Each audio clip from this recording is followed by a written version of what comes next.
Hey everybody, my name is Jason Sylvie. I'm an Orange Key. I'm a 2017 Terry Scholar here at Sam Houston State University, and I was in the Honors College before I became a grad student this past year. Today we're doing an interview with Dean Bell from the Honors College, and I'll let her introduce herself a little bit more.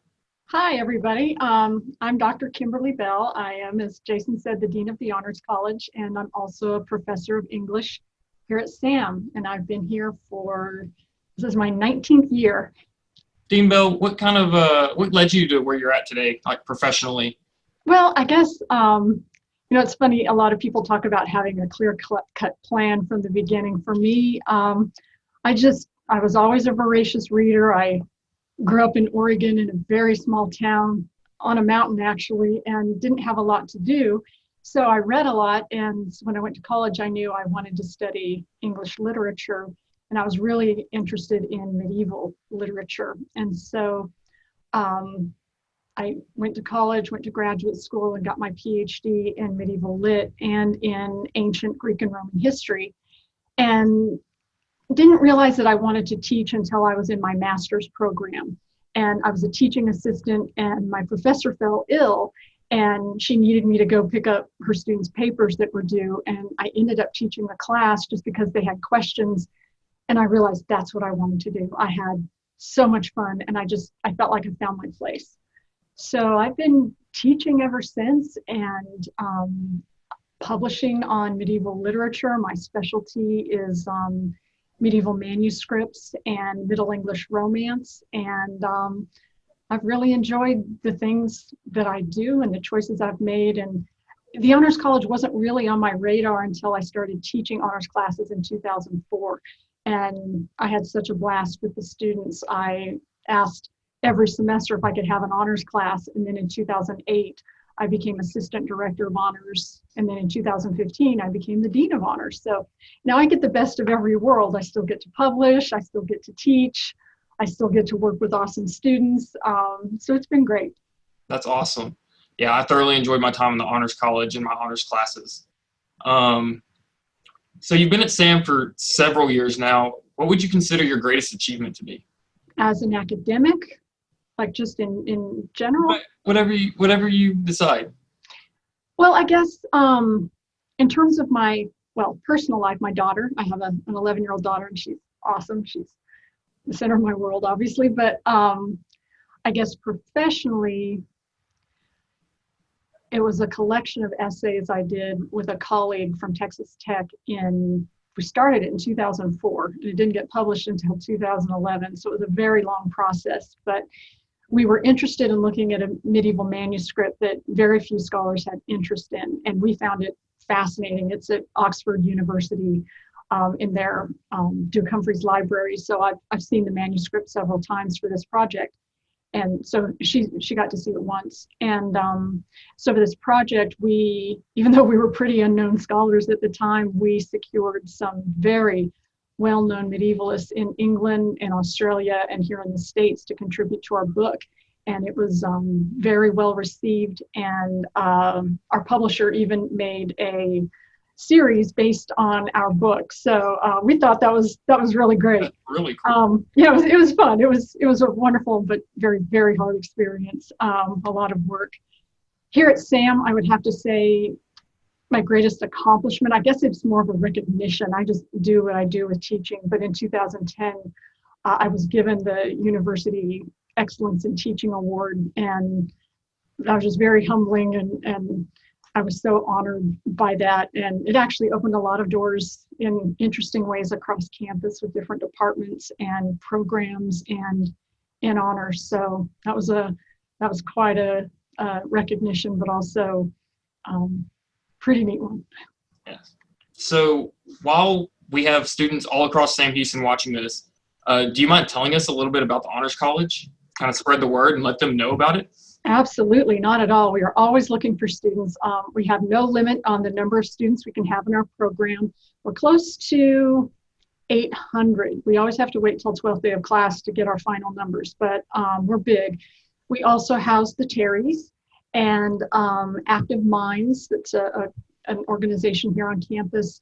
and the Honors Student Advisory Council and the Honors Ambassadors. So we have very similar to Orange Keys. And so we have a lot of organizations under our umbrella as well. But Honors here at SAM is really a great program because unlike a lot of other universities and colleges that require a lot of extra sorts of courses and things from students, as you know, Jason, our program fits into your degree program so that students come here and they determine what courses they want to take to fulfill honors credit. So over the course of time that students are here, they do 6 courses or 18 hours total of classes that are either honors designated classes that are honors only, or that are any classes in the student's major that the student wants to take and do a project for honors credit. So the honors only classes or core classes students have to take anyway. And then the contracts or the projects are just what students choose to do in any class that they're having to take anyway. We do have a requirement of 2 additional courses known as the honors seminars. And those fall under upper level general electives, and they're interdisciplinary and team taught. And I would say that's one of the big draws for students to honors, or at least that's one of the things they love the most once they get into honors, because they're unlike any other class on campus. We hand select our faculty. We oftentimes let students choose the topics, or faculty come to us with topics, but they range from everything like Kung Fu, where students earn their yellow belt. They meet in a dojo off campus. We're even managing to do that this semester with some social distancing and just staggering when students come. We've done a course on Harry Potter, and we decided the next time we teach that, we're going to end it by going to Universal Studios and going to Harry Potter World, because that was the only thing that class was missing. So that's what we're going to do with that one. We've done a study away to Disney World. We're doing some studies away to Tennessee in May. And we have a lot of other seminars that are a little more serious-minded and challenging, known as difficult dialogues, where students learn about race in America or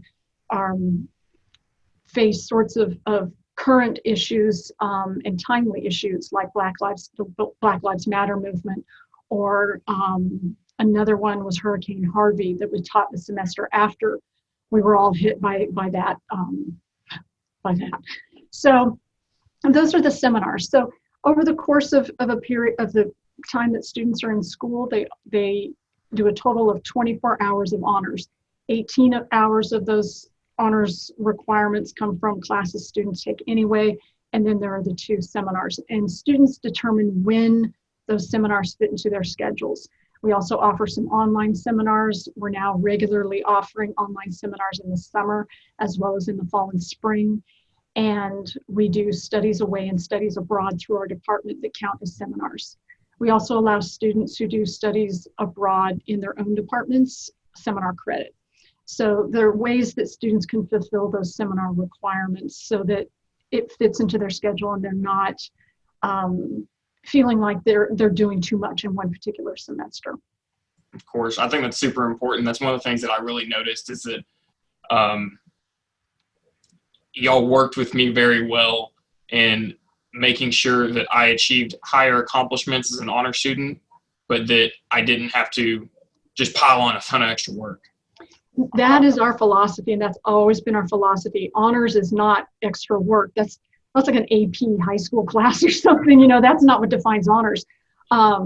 We teach the same materials in our honors classes as non-honors classes to an extent, but the conversations are different. They're so much more stimulating.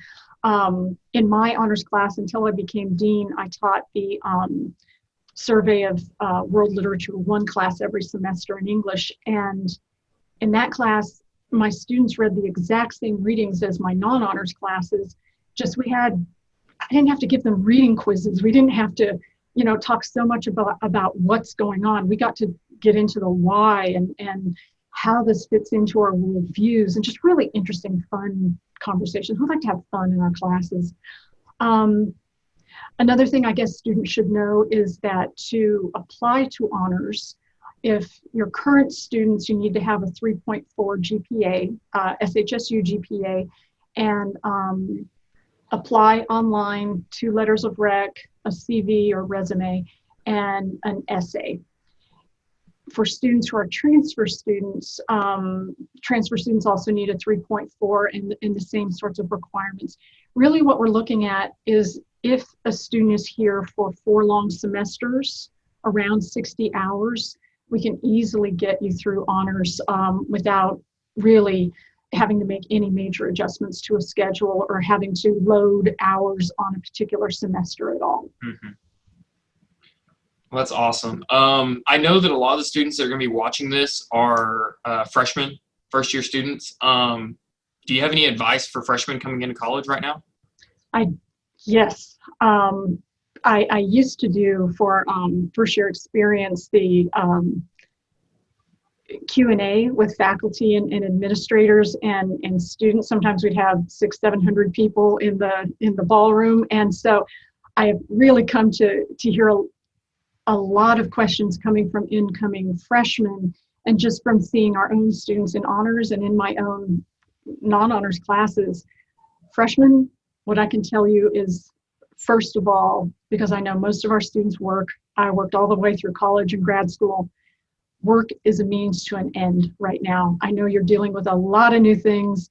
This is a completely different experience, and I'd say certainly during these very uncertain times, absolutely, you're adjusting to so much. But please keep in mind that you are working to put yourself through college. Work does not come first. College comes first. So that, yes, you have to pay your bills. Yes, you have to pay for your education, but don't forget that your education is why you're here. So part of what will help you with that is be proactive in your education. And that's for freshmen, that's for anybody. That's what we always tell honor students when they come in. Nobody else is going to be dumping opportunities at your feet. You seek them out, and the university has so many things to offer. The more you put into exploring and discovering this university, the more you will get. Look at social activities on this campus. We now have a bar and a bowling alley and all kinds of new things and cool restaurants and all the things we didn't have when I started here in 2002. We have all kinds of social activities. We have honor societies on campus. Check into those. Check into the Honors College, definitely. Check into McNair. Honor societies, the Honors College, and the McNair program, just for example, we all offer opportunities for funding, for scholarships. We help with research. That's one of our primary goals. We send you to conferences. We help you get published as undergraduates. Get into research as soon as you can, because that's going to be expected of you when you graduate. Even if you're going into business, if you're going into grad school, if you're going to become a teacher, it runs the gamut. It doesn't matter. So take advantage of these things now. We have so many things to offer, and that's one reason why I've loved my time here at SAM. Anything I've ever asked for, I've gotten it, and I extend that to my students whenever possible. Exactly. Well, I got one more question before we wrap this up, and it's what's your favorite thing about Sam Houston State University? You've been here a long time. You've seen the university grow and develop. What's your favorite part about it? I love the campus. I have a huge office in the English department that overlooks the campus, and I just am so happy every day I sit here. I love the staff and faculty I work with, but hands down, it has to be the students. I come from a small town. A lot of our students are small town, and even though I lived in Athens, Greece for several years. I lived in Atlanta. I live in Houston now. I've lived in big places. I love being here. I love our students because I feel like I understand them, because I am them.